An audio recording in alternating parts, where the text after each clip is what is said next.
scorching sun of the American Wild West beat down on the arid land of Arizona in 1878. Caleb Montgomery was not a man of many words, but his deep blue eyes reflected the harshness of frontier life, combined with an almost hidden kindness. A Civil War veteran, he had traded the horrors of the battlefield for the barren solitude of a small cattle ranch a few miles from Fort Apache. His unkempt, dusty log cabin was his only sanctuary. Caleb's routine was monotonous, managing stubborn cattle, mending fences, and enduring the oppressive loneliness that enveloped him like a heavy cloak. He had seen much pain in his life, and solitude, paradoxically, was his form of protection.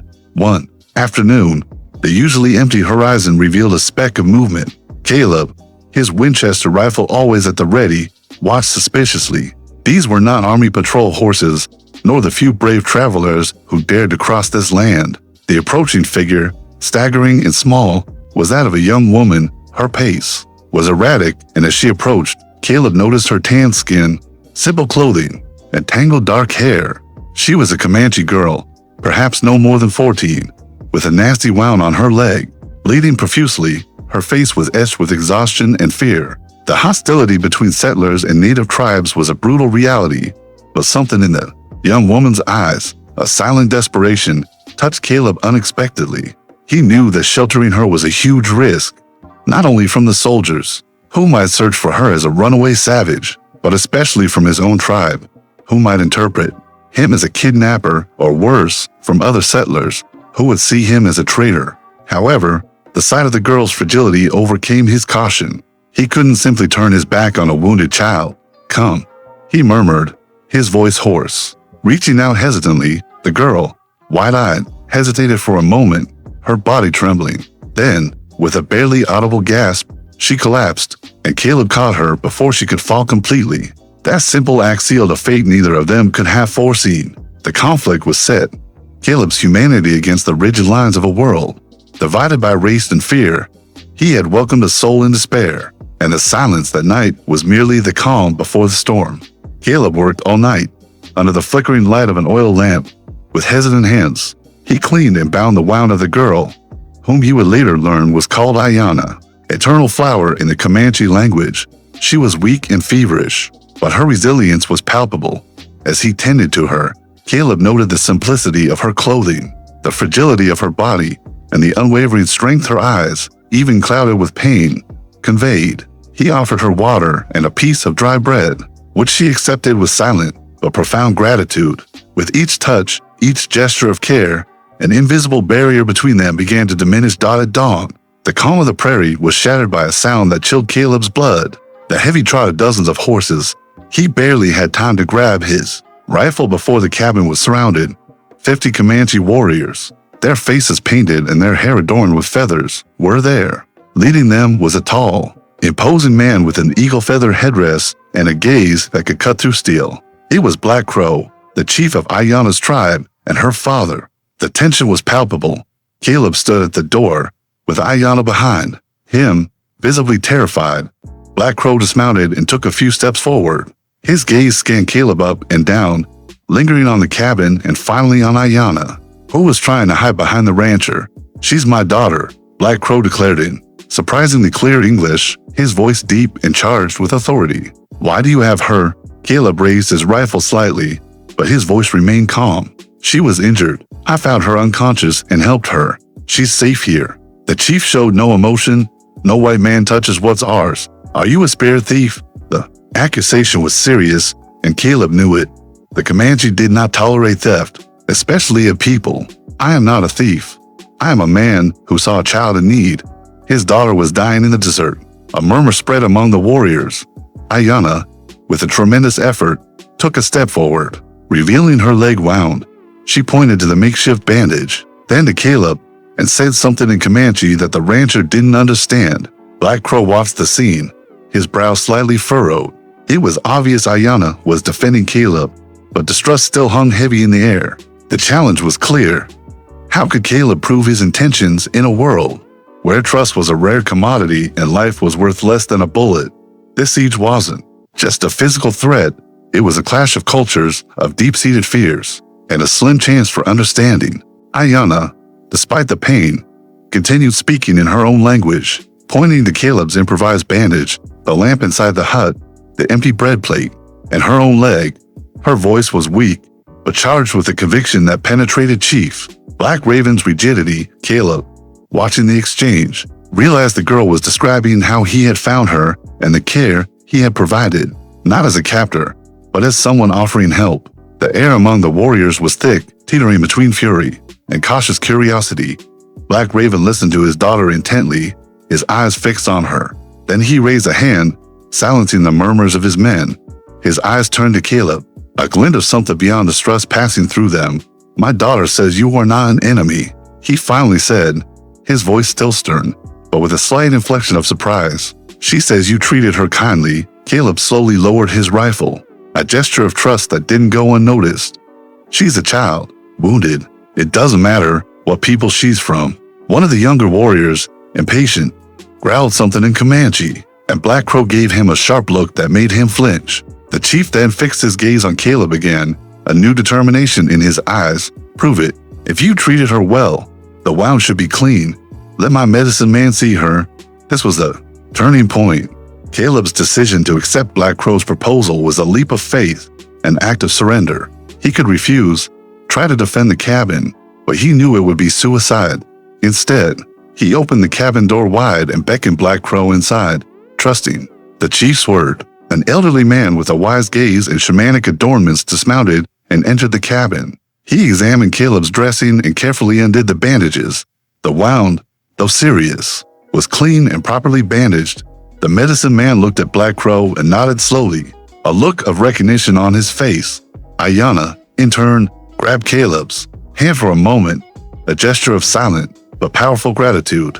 The medicine man's recognition was a startling revelation to the warriors. The sight of Caleb's care, confirmed by Ayanna herself and the tribe's medicine man, transformed the hostility into a complex mix of reluctant respect and admiration. Black Crow, seeing the truth in his daughter's eyes and the confirmation of his medicine man, felt the weight of suspicion lift. This rancher was not an enemy, but someone who defied expectations on both sides. The tension eased, replaced by a shocking realization that an unexpected bond had been forged. With the medicine man's confirmation, the atmosphere around Caleb's cabin shifted from threatening to cautious watchfulness, and finally, to respectful curiosity. Black Crow, a chief known for his wisdom and pragmatism, recognized the truth in his daughter's gestures and words and in the rancher's expertise. He and a few of his warriors entered the cabin, while the others kept guard outside. In the days that followed, Caleb's cabin became a hub of unexpected exchange. Ayanna recovered under the combined care of Caleb and the Comanche medicine man, who visited her daily. Caleb learned to prepare herbal teas as prescribed by the medicine man and to change her bandages more efficiently. Ayanna, in turn, taught him a few words in her language, and he, in return, repeated simple phrases in English. The communication was rudimentary, but charged with meaning. They shared simple meals, and Ayanna watched Caleb go about his daily tasks with quiet fascination. Caleb, once a recluse, found himself talking to Black Crow about the land, cattle, and the stars. The Comanche chief revealed the story of how Ayanna had become separated from the tribe during a hunt, wounded by a mountain lion, and the despair of having lost her. His gratitude for his daughter's salvation was profound, overcoming deep-seated prejudice. Caleb, in turn, spoke of his post-war life, the search for peace in the solitude of the desert, and the grief he still carried. They discovered that, despite vast cultural differences, humanity and loss were universal. However, growing up was not without its challenges. The greatest of these was external judgment. News began to spread that a white man was harboring a Comanche girl, and that the tribe had not attacked. Neighboring settlers, filled with fear and hatred, began to suspect Caleb, seeing him as a friend of the Indians. Some soldiers from Fort Apache, hearing rumors of a missing Comanche girl, also came to investigate, suspicious that Caleb might be involved in something illegal or subversive. Black Crow and Caleb had to make a difficult decision.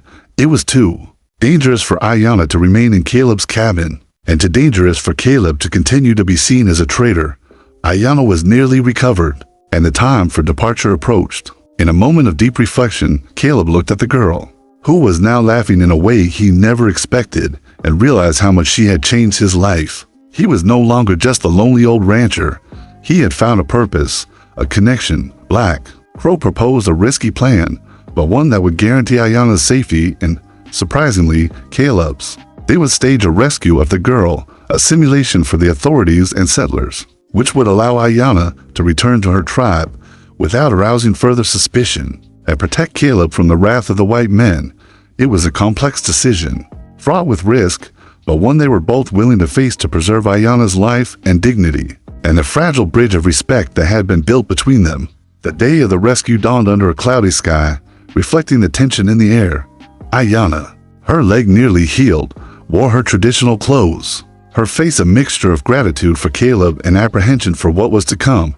Black Crow's plan was audacious. He and his warriors would simulate a violent siege, rescuing Ayana from Caleb convincingly enough to satisfy both the curious gazes of the settlers and the distrust of the military. Caleb positioned himself at the door of the cabin, his rifle ready, feigning resistance. His eyes met Ayana's for an instant, and he saw in her not the frightened girl he had encountered, but a proud and courageous young Comanche woman ready to face her destiny. The bond they had forged was now a shared secret, an invisible bridge between two worlds. The trot of the Comanche horses approached, but this time, the approach was dramatic. War cries echoed through the valley, and smoke from a small, pre-planned brush fire rose to the horizon, giving the impression of a fierce confrontation. The warriors, with their shouts and calculated movements, seemed truly determined to storm the cabin. One of the young warriors, under Black Crow's command, fired a shot into the air, simulating an attack, and Caleb responded with a warning shot into the dirt, raising dust. The performance was flawless. Black Crow, on his horse, advanced to the door, his eyes fierce, but with a glint of understanding for Caleb. "White man," he roared in horse English, "your impudence is at an end. Give us back what belongs to us." Caleb, his voice thick with mock desperation, shouted back, "She is not your prisoner. I found her wounded." At that moment, Black Crow signaled, and the warriors, feigning brutality, grabbed Ayana and dragged her out of the cabin, quickly placing her on one of the horses. Ayana writhed convincingly, though a quick parting glance to Caleb carried a deep, silent thanks. Caleb watched, feigning helplessness and defeat, his expression calculated to convey the despair of a man who had just lost something precious. The Comanche warriors, with Ayana now among them, turned and disappeared as quickly as they had appeared, leaving Caleb alone in front of his cabin, now in controlled flames. Smoke billowed, and the silence that followed was deafening, broken only by the crackling of the logs and the wind in the desert. The scene was convincing. Caleb had been defeated by the Indians, and the girl was back with her people. The climax was not a clash of weapons, but rather a clash of perceptions, a manipulation of expectations. The real battle was won through the act of trust and mutual cooperation to deceive a world unwilling to understand the bridge that had been built. Caleb, standing there amid the smoke, felt a mixture of relief and a strange melancholy. He had kept his promise and protected Ayana, but the goodbye, however false, still hurt. In the days following the staged rescue, news spread like wildfire across the frontier. Settlers and the military at Fort Apache confirmed the story of brave rancher Caleb Montgomery, who, though wounded in spirit, had survived a Comanche attack and lost the girl he had rescued. The smoke from Caleb's burned-out cabin, strategically maintained by him over a controlled fire for several hours, served as visual evidence for those who came to investigate. The authorities, relieved not to have to deal with an escalation of violence with the Comanche, accepted the narrative without much investigation. Caleb, back in his solitary routine, was now seen by many as an accidental hero, a man hardened by the West who had faced wild Indians and survived. The consequences of Caleb's actions were twofold and surprising. On the one hand, he gained a reputation for resilience and bravery among the whites, which, ironically, brought him a measure of peace and prevented further investigation into his actions. On the other hand, more significant was the silent pact that had been sealed with the Comanche. Black Crow, in a rare solitary appearance a few weeks later, left a small ornament of feathers and beads at the edge of Caleb's property, a symbol of gratitude and respect, an acknowledgement of the rancher's sacrifice and courage. It was a clear sign that, to the Comanche, Caleb was no longer just a white man, but a man of his word, an unexpected ally. Caleb felt the weight of loose ends tying up, Ayanna was safe with her tribe, and he had kept his promise to protect her, even if it meant living a convenient lie. The loneliness that had once crushed him now felt less heavy. The image of Ayanna smiling, Black Crow's eyes filled with gratitude, were memories that warmed his heart, offering new purpose. He hadn't just saved Ayanna from injury, but from an uncertain fate between clashing cultures. And in the process, he had reclaimed a part of himself he thought he'd lost in the war. Caleb's ranch, once a place of seclusion, became a subtle reminder that true courage didn't always lie in battle, but in compassion and a willingness to break down barriers. The desert sun seemed to shine with a different light for Caleb, no longer so hostile, but as a silent witness to an extraordinary story of redemption and an unlikely bond. Years passed. Arizona remained untamed, but the frontier gradually saw the arrival of more settlers and the inevitable change of the Wild West. Caleb Montgomery remained on his ranch, a little older, but his blue eyes still held the sparkle of that momentous event. He never saw Ayanna or Black Crow again, but the peace between his small property and the neighboring Comanche territories was remarkable, an anomaly in an era of constant conflict. The feather and bead ornament given to him by Black Crow hung discreetly inside the cabin, a secret Caleb kept to himself. Caleb's story became a local legend, that of a rancher who survived a massacre and was respected by both whites and, curiously, shunned by natives, an interpretation that, for him, was perfect. He lived the rest of his days with the certainty of having done the right thing, not for fame or recognition, but for a simple act of humanity that defied all expectations. The story's central lessons for Caleb were that compassion can transcend hatred and prejudice, and that true strength lies in the ability to see the humanity in others, regardless of race or background. Ayanna, for her part, grew to become a strong and respected woman in her tribe, a guardian of traditions, but also a bridge to the future. The story of her rescue by her father and the brutality of the white man who sheltered her became part of Comanche folklore, a tale of resistance and how Black Crow's wisdom allowed his daughter to return safely. The ending of Caleb and Ayanna's story was, indeed, surprising, not for the dramatic twist of a final confrontation, but for the subtle twist of hearts and minds. It was an ending of unexpected peace and unseen connections, showing that even in the most brutal environment, kindness can flourish, and truth can be found in the simplest actions. Caleb's cabin, once a symbol of his loneliness, has become a silent beacon of hope amidst the vast and unforgiving wilderness.